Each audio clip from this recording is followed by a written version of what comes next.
존경하는 경기도민 여러분, 김판수 부의장님을 비롯한 선배 동료 의원 여러분, 김동연 지사님과 임태희 교육관님을 비롯한 관계 공무원, 또 언론인 여러분, 안녕하십니까? 더불어민주당 도시환경위원회 소속 광주 출신 임창희 의원입니다.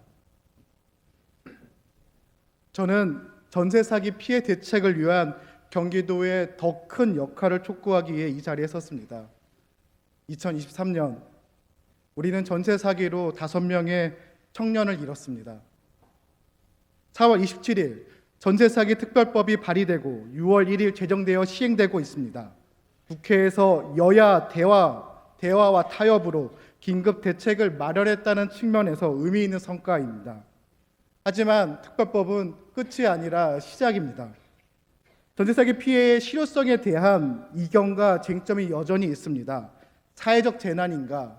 개인적 책임인가? 대출, 금융 지원으로 가능한가? 보증금 채권에 대한 공공의 선 지원과 후 회수가 필요한가? 전세 사기에 대한 긴급 대책이어야 되는가? 전세 제도에 대한 구조적 개선인가? 하지만 저는 오늘 논쟁이 아닌 행동에 대한 이야기를 하고자 합니다. 경기도는 적극적이고 선제적으로 행동했습니다. 전세 피해 지원센터를 임시로 개소해요. 5월부터는 정식 개소하였고 긴급 주거를 지원하고 이주비와 긴급 생계비도 지원하고 있습니다. 하지만 아직 피해가 끝나지 않았습니다. 21년 하반기, 22년 상반기에 주택가 전세 가격은 가장 높았었고 전세 기간의 2년을 고려한다면 올해 하반기와 내년 상반기에는 더 큰 위험이 있을 겁니다.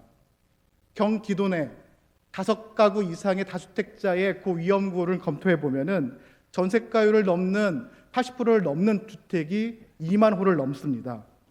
경기도는 과연 어떤 역할을 해야 할까요? 첫 번째는 경기도와 GH의 기존 주택 매입 임대를 통한 전세 사기 주택 공공 매입의 신속한 추진입니다.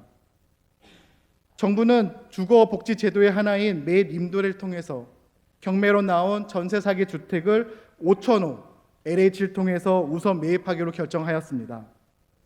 경기도에도 매입 임대가 있습니다. 올해까지 약 3,900가구를 매입하였고 내년에도 600구를 매입할 예정입니다. 그렇다면 이 중에서 경기도의 공공 매입은 몇 세대일까요? 두 번째는 전세 사기 피해 대책을 위한 추가 예산 확보입니다. 공공 매입이 증가한 만큼 매입 주택으로 지원받는 주거 취약계층의 주거 복지는 감소합니다. 따라서 기존 주거복지 예산 외에 추가 방안을 찾아야 됩니다. 경기도에는 도민 환원 기금이 있습니다. 21년도에 조성돼서 약 6억 7,004억 원이 아직 사용 방법을 결정하지 못하고 있습니다. 다행히 지난 7월 도민 환원 기금 중에서 30억을 긴급 생계비로 지원할 수 있었습니다. 부동산 하락기에는 공공임대주택에 대한 정책도 바뀌어야 됩니다. 대규모 건설 사업보다는 주택 시장에서 낮아진 주택을 매입함으로써 매입 임대가 더 효과적임을 주장했습니다. 도민 환원 기금을 활용하여 공공 매입으로 전세 사기 피해를 입은 어려운 도민들에게 지원해 줄 것을 요청드립니다. 세 번째는 적극적인 공적 자금의 집행입니다. 2008년 글로벌 금융 위기로 수도권의 주택 가격이 급락합니다. 주택 가격이 대출액보다 낮은 깡통주택, 하우스푸어가 사회적 문제가 되었습니다. 22년을 기점으로 주택 가격이 급등하면서 오늘의 전세, 깡통 전세와 영끌족과 유사합니다. 2013년 박근혜 정부는 하우스푸어 문제 해결하기 위해서 희망 임대 주택 리츠를 만듭니다. 하우스푸어의 주택을 매입한 다음에 5년 동안 임대 거주를 하다가 다시 재매입할 수 있는 제도였습니다. 총 1,069가구가 3차에 걸쳐서 매입됩니다. 당시 많은 비판이 있었습니다. 하우스푸어를 위한 왜 공적 자금을 사용하는가? 어떤 주택을 어떻게 살 것인가? 얼마에 살 것인가? 이 비판도 지금의 공공 매입과 유사합니다. 하지만 공매가 시작한 2018년 5년 만에 주택가격은 30% 상승해서 공적 자금의 회수가 아니라 공공의 과도한 이익이 문제가 됩니다.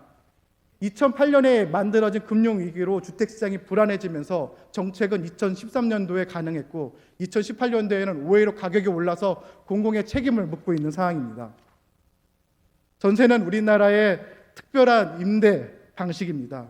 우리는 전세 제도를 신뢰해왔고 전세 시장의 안정화를 목적으로 2004년 노무현 정부는 은행에서 전세금을 빌릴 수 있는 보증을 시작했고 박근혜 정부는 전세 대출 보증 제도를 통해서 전세가율을 100% 보증하게 됩니다.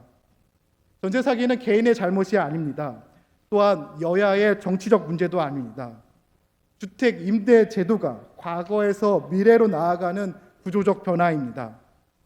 경기도가 전세 사기에 대한 방관자가 아니라 주택 시장과 임대 제도에 의미 있는 변화를 이끌어 나가고 도민들의 눈물에 공감하고 그 눈물을 닦는 일상으로 회복을 돕는 함께가 되기를 부탁드립니다. 경청해 주셔서 감사합니다.